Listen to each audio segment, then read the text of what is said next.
Jadi harus dibedakan antara sunnah dan mustahab. Ini terminologi dalam fikih. Dalam mazhab Syafi'i, kalau sunnah dengan mustahab itu beda.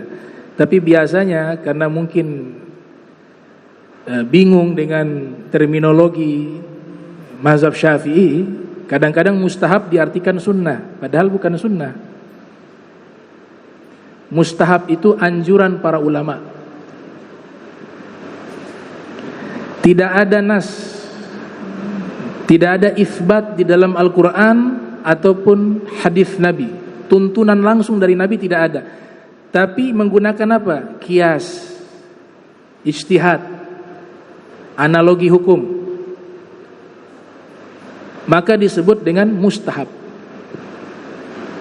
Tapi kalau sunnah benar-benar langsung dipraktekkan oleh Nabi, atau Nabi sampaikan, kau kalian kerjakan ini, kerjakan ini, kerjakan ini. If'al hadza, if'al hadza. Oh, itu jadi sunnah. Atau fa'alan nabiyyu sallallahu alaihi wasallam kadza wa kadza. Nabi melakukan ini sunnah. Jadi mustahab dengan sunnah itu beda. Contoh ya, melafatkan niat.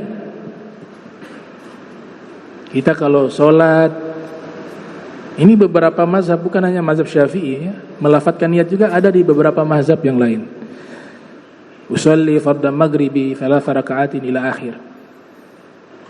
Nah itu kalau di kitab fikih kan dikatakan at-talaffuzu bin niyat sunnatun. Tapi di nasakh yang lain, dan ini yang saya pilih, mustahabbun.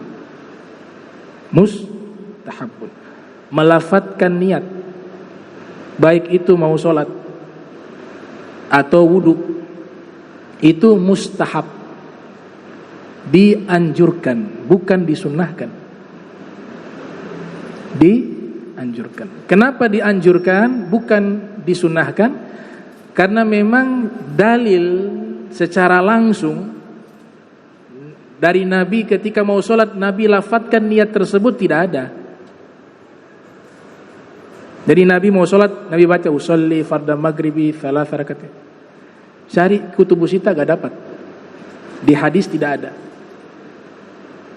Kalau ada berarti sunnah. Karena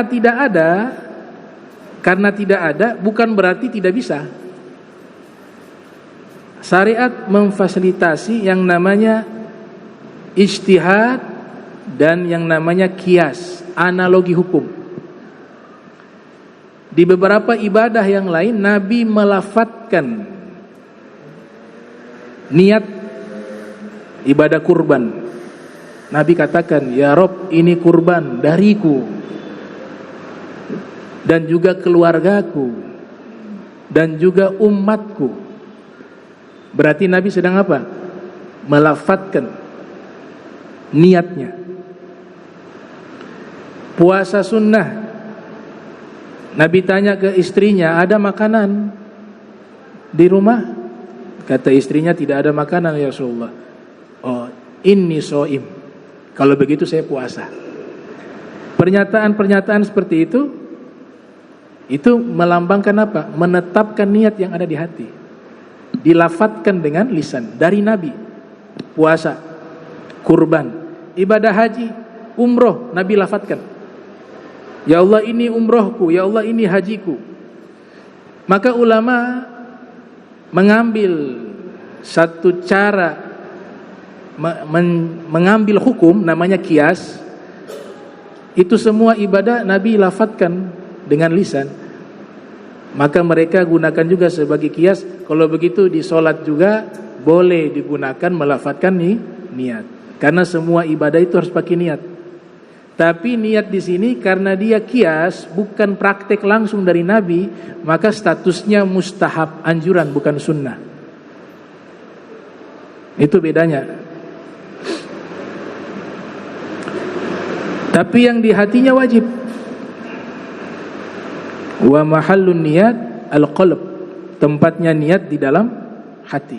Innamal a'malu bin niyat, semua amalan tergantung niat.